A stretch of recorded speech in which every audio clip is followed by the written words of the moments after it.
그들이 예수의 말씀을 책잡으려 하여 바리새인과 헤롯 땅 중에서 사람을 보내매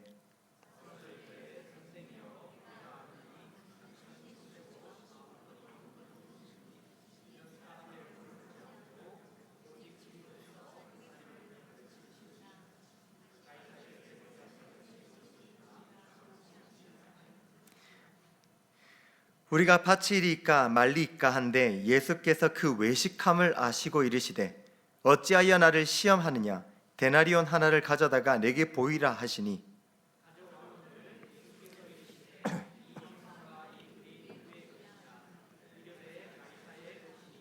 우리 17절 같이 읽겠습니다. 시작. 이에 예수께서 이르시되 가이사의 것은 가이사에게 하나님의 것은 하나님께 바치라 하시니 그들이 예수께 대하여 매우 놀랍게 여기더라. 아멘. 1910년 당시 대한제국은 일본에게 강제로 병합되어서 1945년 광복될 때까지 약 35년간 일제강점기를 보내야 했습니다. 당시 한국 교회에도 큰 어려움과 시험이 있었는데요. 그것은 바로 신사참배였죠. 일본은 모든 백성들에게 일본 식민 되기를 강요했습니다. 모든 학교, 기관, 그리고 심지어 교회에서도 예배 전에 신사참배를 하도록 강요했죠.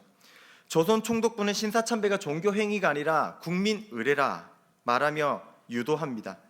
그러나 모든 성도들은 알고 있었죠. 이것은 단순히 국민 의례가 아니라 정체성의 문제라는 사실을요. 일본의 천황을 신으로 숭배하게 만드는 종교적 행위였고 유일하신 참 하나님을 믿는 성도의 신앙을 근본적으로 흔드는 심각한 도전이었습니다.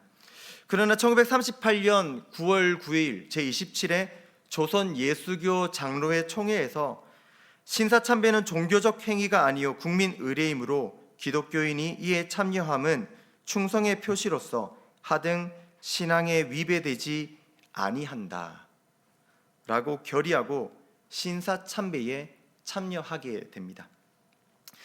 하지만 끝까지 무릎 꿇지 않았던 분들이 계십니다. 주기철 목사님, 한산동 목사님, 박윤선 목사님, 그리고 수많은 목사님들, 성도님들은 신사참배를 거부했고 신사참배를 하지 않았다는 이유로 옥에 갇혔습니다. 모진 고문을 당하시고 평생 건강을 잃은 채 살아가게 되셨죠. 그분들은 분명히 고백했습니다. 나는 일본의 신민이 아니라 하나님의 백성이다.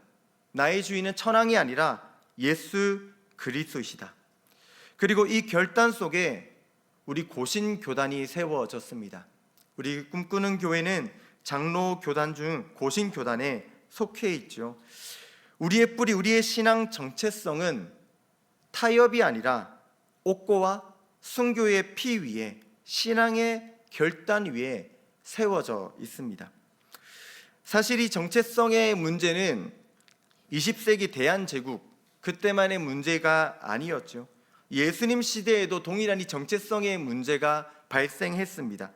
당시 유대인들도 우리와 비슷하게 로마 제국의 식민 지배 아래 살고 있었죠. 그들에게도 동일한 정체성 혼란이 있었습니다.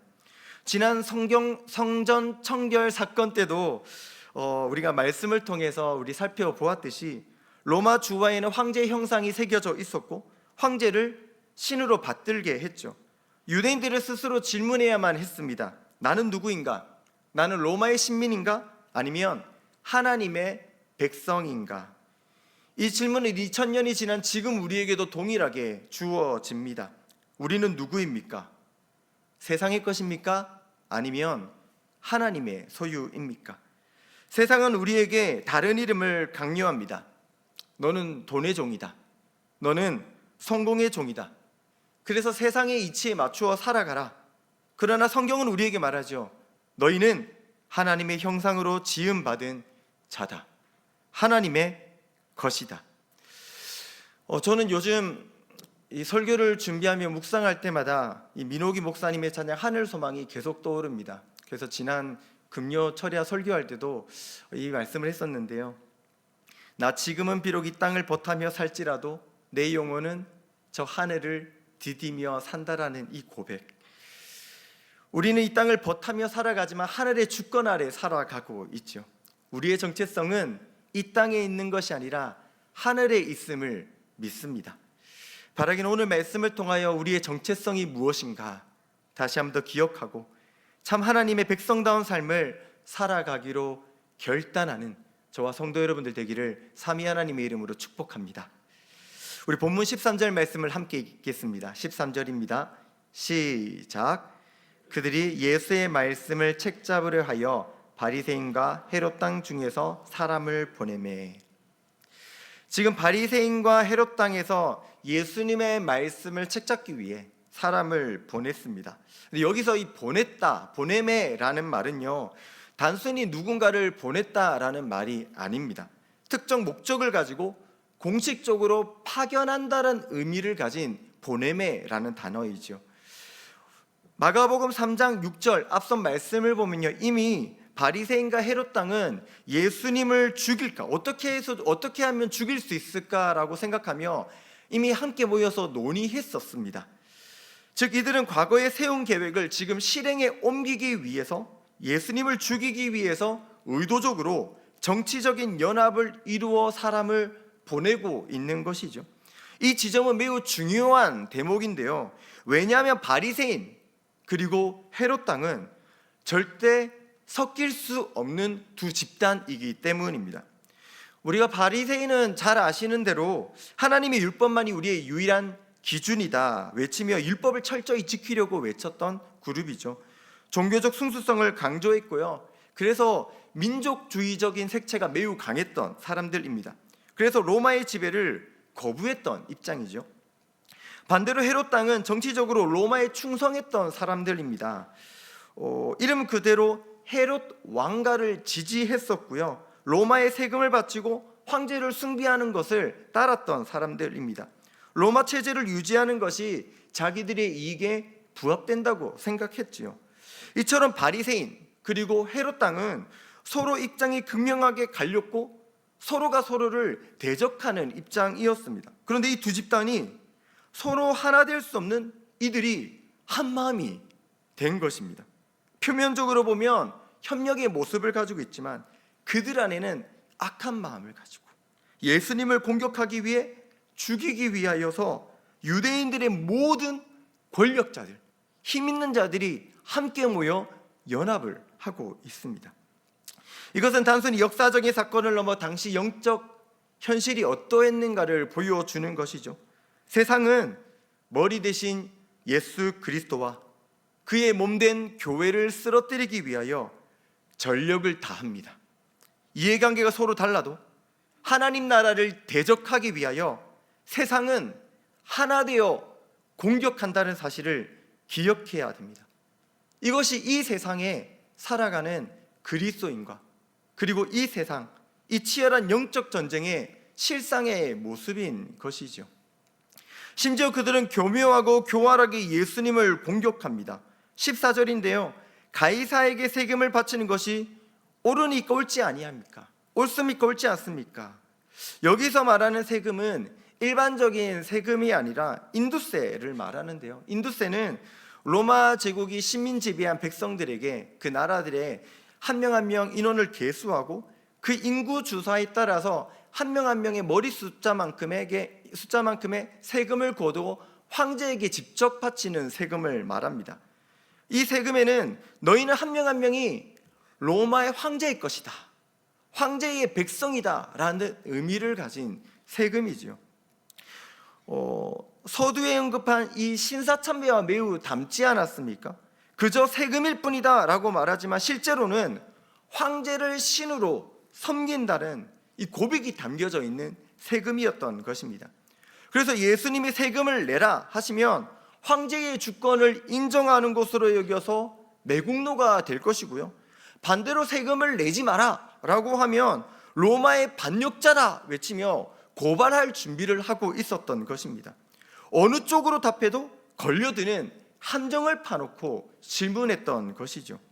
당시 로마 제국은 황제를 매우 신격화했었습니다. 우리가 지난 설교 때도 들었지만 그 로마 주화에는 그들의 신앙 고백이 이렇게 담겨져 있었죠. 특별히 우리가 예배 중에 고백하는 주 예수 그리스도라는 이 표현에서 주 큐리오스라는 이 단어는요, 사실 로마 사회에서 황제를 지칭할 때 사용했던 칭호였습니다. 로마는 식민지 백성들에게 가이사가 주다, 큐리오스, 가이사르 큐리오스 이렇게 외치게 만들었었죠. 이것은 정치적 충성과 종교적 숭배를 동시에 요구하는 그 제국의 신앙 고백이었습니다. 당연히 유대인들은 이것을 받아들일 수 없는 입장이었죠. 그래서 사도행전 5장 37절을 보면요, 인도세를 부과하기 위해서 총독 구레니우스가 인구 조사를 하게 되니까 갈릴리 사람 유다가 일어나서 하나님 외에는 우리 주가 없다 외치며 반란을 일으킵니다. 그러나 이 저항은 로마의 무력에 의해서 진압되고 그의 추종자는 뿔뿔이 흩어지게 되죠. 이 사건 이후로 이 세금 문제는 단순한 행정의 문제가 아니라 신앙과 정체성의 문제로 이 유대인들 사이에 남아 있었던 문제였습니다. 그렇기 때문에 지금 예수님께 던진 이 질문, 이 세금을 바치는 것이 옳습니까? 옳지 않습니까? 라는 질문은 이 유대인들에게서 너무나도 민감한 문제, 그리고 어떤 대답을 하든 위험할 수밖에 없었던 이 질문이었던 것이죠. 이 문제를 어떻게 대답하든 한쪽에서는 예수님을 비난하고 욕할 수밖에 없었습니다. 그래서 겉으로는 예수님을 존경하는 듯하며 선생님이요 이렇게 말하지만 실상은 철저히 가면을 쓰고 교묘한 함정을 판 채 예수님을 공격하고 있는 것이죠. 이 장면은 오늘 우리의 현실과 매우 닮아 있습니다. 세상은 지금도 우리의 정체성을 흔들기 위해서 매우 교묘한 함정을 파고 있죠. 세상의 기준에 충실하게 살면 세상에서 인정받습니다. 성실히 일하고 사람들의 기대를 맞추면 괜찮은 사람이라 칭찬받을 것입니다. 그러나 그 안에는 신앙을 양보해야 되는 순간들이 있게 마련이죠. 먹고 살기 위해, 때로는 사람들과 관계를 유지하기 위해서 우리의 말씀의 기준을 잠시 내려놓아야 될 때가 있지 않습니까? 반대로 하나님의 뜻에 따라 살게 되면 어떻게 될까요? 하나님의 말씀대로 살겠습니다 이렇게 하면 때로는 고집스러운 사람처럼 보입니다. 사람들과 어울리지 못하는 그런 사람처럼 여겨질 때가 있죠. 신앙을 지키기 위해 내린 결단이 때로는 우리의 삶의 손해로 돌아오기도 합니다. 승진이 늦어지고 술자리에 함께하지 못하기 때문에 사람들과의 관계가 어색해지기도 하죠.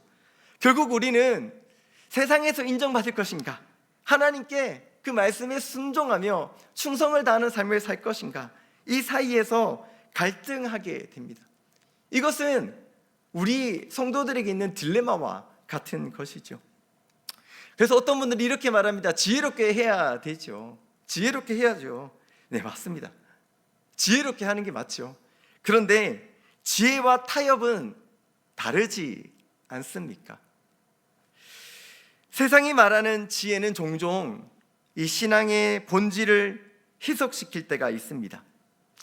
하나님보다 그 상황을 더 우선시하게 할 때가 있죠. 성경은 우리의 복음을 위하여 고난받으라, 그 고난 속에서도 기뻐하라 권면하고 있는데, 신앙생활은 결단과 포기의 여정인데 때로는 지혜라는 그런 포장을 싸지만 내면에는 타협을 두고 우리는 있지 않습니까? 때로는 불편하고 손해가 따르겠지만 결단하는 삶, 그것을 하나님께서 원하시는 삶이 아닐까요? 세상은 지금도 우리에게 다른 이름을 주라 부르라고 속삭입니다. 돈, 명예, 성공, 권력, 편안한 삶, 이 모든 것을 네가 섬겨야 될 주인이 바로 나다 이렇게 외치고 있습니다. 그러나 성도의 정체성은 오직 예수 그리스도께 있다는 사실을 기억하시기 바랍니다. 우리의 주는 오직 예수 그리스도 한 분밖에 없음을 믿습니다. 우리 함께 고백해 볼까요? 주 예수 그리스도, 주 예수 그리스도, 우리의 주인은 하나님밖에 없습니다. 이것은 이 세상을 살아가는 우리들이 날마다 고백하고 되뇌어야 하는 우리의 신앙 고백입니다. 세상은 다른 것을 주라 말하게 하지만 우리는 오직 예수님만이, 하나님만이 우리의 유일한 주이십니다. 이것을 우리는 고백하며 담대히 살아가야 될 줄 믿습니다. 이 고백이 우리의 신앙 고백 되기를 진심으로 소망합니다. 우리 15절 말씀을 다시 한번 읽겠습니다. 15절 말씀입니다. 시작. 우리가 바치리까 말리까 한데 예수께서 그 외식함을 아시고 이르시되 어찌하여 나를 시험하느냐, 데나리온 하나를 가져다가 내게 보이라 하시니, 예수님이 응답하고 계십니다. 그런데 예수님은 이 사람들의 질문에 곧바로 응답하지 않으시고 그들의 외식함을 아시고, 여기서 외식함을 다른 표현을 하면요, 강교함입니다. 그들의 강교함을 꿰뚫으시고 좀 더 근원적인 질문으로 그들을 이끌어 가십니다. 데나리온 하나를 내게 보여라. 예수님은 그들의 손에 데나리온 하나를 쥐게 하시고 직접 보게 하시는 것이죠. 이 형상과 이 글은 누구의 것이냐? 데나리온에는 로마 황제의 얼굴이 새겨져 있죠. 앞면에는 신의 아들 티베리우스 황제라는 문구가 쓰여져 있고요, 뒷면에는 최고의 제사장이라 쓰여져 있습니다. 이 동전은요, 단순한 화폐의 기능만 하는 것이 아니죠. 이 황제가 이 땅의 주인이다, 신적인 존재라는 것을 선전하는 정치적인 상징물이었고 종교적인 상징물이었습니다. 이것은 십계명의 제2계명과 정면으로 충돌하는 것이지 않습니까? 너를 위하여 새긴 우상을 만들지 마라. 그래서 유대인들은요, 이 동전을, 우상 숭배의 냄새가 나는 이 동전을 매우 불편하고 모순된 상징으로 여겼습니다. 그래서 이전에 성전을 정하신 예수님의 사건을 기억해 보면요, 사람들은 이 데나리온을 성전에서 하나님께 드리지 못하기 때문에 드라카마로 바꾸기 위해서 환전상을 찾아가지 않았습니까? 황제의 형상이 새겨진 동전으로는 하나님께 드릴 수 없다라고 생각했기 때문이죠. 17절에 예수님이 이렇게 말씀하십니다. 가이사의 것은 가이사에게, 하나님의 것은 하나님께 바치라. 황제의 형상이 새겨진 동전이라면 그 동전을 황제에게 돌려주라는 것입니다. 세금의 문제로 더 이상 마음 흔들리지 말아라. 시민으로서 감당해야 될 책임이 있다면 최선을 다해서 그 책임을 감당하라 말씀하시죠. 당시 유대인들의 식민지 아래에 있었습니다. 그 안에서 책임을 다하는, 신실하게 살아가는 그 삶의 경건을 잃지 말아라 말씀하셨던 것입니다. 그러나 예수님의 말씀은 여기에 멈추지 않으셨죠. 오히려 그보다 더 큰 진리를 드러내십니다. 하나님의 것은 하나님께 바쳐라. 가이사의 것은 가이사의 형상이 새겨진 동전입니다. 그렇다면 하나님의 것은 무엇일까요? 가이사의 것은 가이사의 형상이 새겨진 동전이라면 하나님의 것은 하나님의 형상이 새겨진 것이지 않겠습니까? 이 형상은 누구의 것이냐? 이 형상은 누구의 것이냐? 이 형상이라는 단어는요, 헬라어로는 이콘인데요, 우리가 잘 아는 아이콘의 어원에 되죠. 그런데 이 단어는요, 창세기 1장 27절에 다른 표현이지만 언어가 바뀌었지만 히브리어로 동일하게 사용되었습니다. 하나님이 자기 형상 곧 하나님의 형상대로 사람을 창조하셨다 할 때 이 하나님의 형상이 헬라어로는 이콘, 히브리어로는 첼렘인데 똑같은 단어이죠. 그러니까 예수님의 말씀은요, 단순히 재정적인 문제의 답변을 넘어서 이 존재론적인 선언을 하고 계시는 것입니다. 동전에는 황제의 형상이 새겨져 있으니까 황제에게 돌려주어라. 그러나 너희에게는 하나님의 형상이 새겨져 있다. 그러므로 너희들의 삶은, 너희의 존재는 하나님께 바쳐야 한다. 이 말씀은 당시 유대인에게나 지금 우리에게도 매우 중요한 의미를 던져주고 있습니다. 우리는 이 세상 속에서 살아가지요, 대한민국의 사회 구성원으로서 시민의 의무를 성실히 감당해야 됩니다. 세금을 내고 법과 질서를 지키고 공공의 선을 위하여 살아가야 되죠. 이것은 우리가 해야 되는 일입니다. 그래서 마태복음 5장에 예수님은 착한 행실을 하여 마침내 그날에 하나님께 영광을 돌리게 하라, 이렇게 말씀하시지 않았습니까? 우리들의 삶을 통하여 하나님의 영광이 되도록 하라, 하나님이 말씀하셨습니다. 그러나 동시에 우리는 이 사실을 기억해야 됩니다. 우리가 그런 삶을 살아가는 이유는 우리가 대한민국 국민이지만 한편으로는 사실 좀 더 근원적으로 들어가선 우리는 그리스도인이기 때문에, 하나님의 소유된 백성이기 때문에, 우리의 정체성은 하나님께 속해 있기 때문에 하나님께 영광을 돌리기 위하여서, 선한 영향력을 끼치고 하나님의 영광을 돌리기 위하여서 이 모든 것을 하고 있다는 사실을 우리는 기억해야 됩니다. 서두에서 살펴본 것처럼 일제강점기 당시 한국교회도 이 동일한 도전에 직면해 있었죠. 너희는 일본 시민이니 일본 천황에게 충성하라. 이 말은 단순히 국가에 대한 의무를 넘어서 그 영혼의 주권을 빼앗으려는 종교적인 도전이었습니다. 정체성의 문제였죠.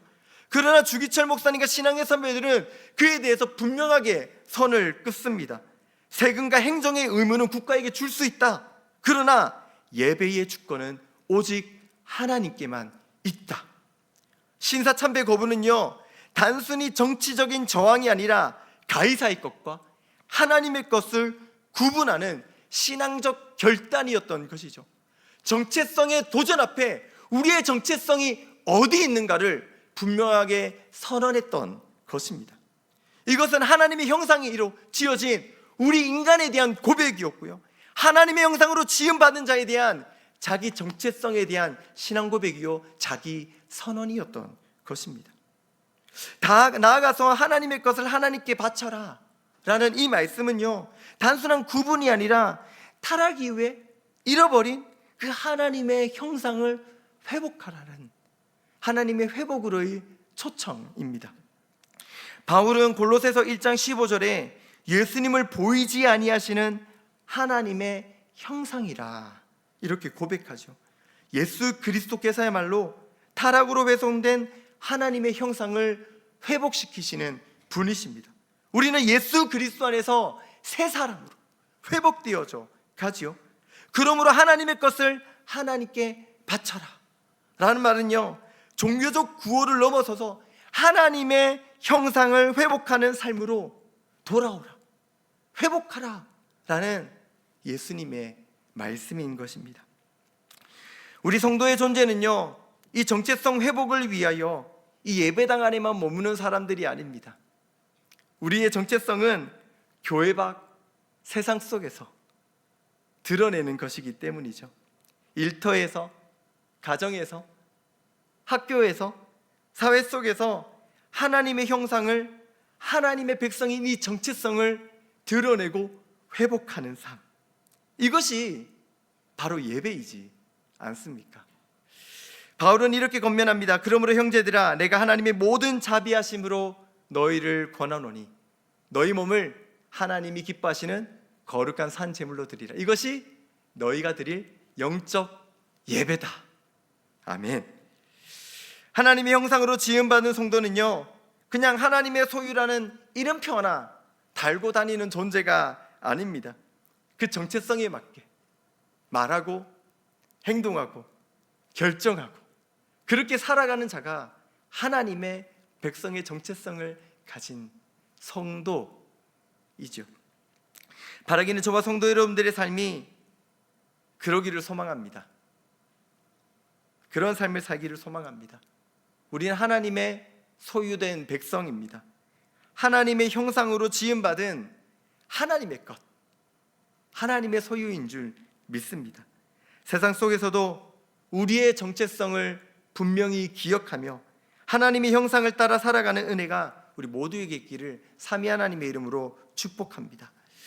오늘 말씀을 통해 나눈 예수님의 응답, 가이사의 것은 가이사에게, 하나님의 것은 하나님께, 이 말씀은 단순히 이 세금 문제를 넘어서서 세상 속에서 하나님 나라 백성으로 어떻게 살 것인가, 세상 속 시민으로 어떻게 우리가 살아갈 것인가에 대하여 하나님이 우리의 정체성을 분명히 하며 그 삶의 방법에 대해서 던져주시는 명령입니다.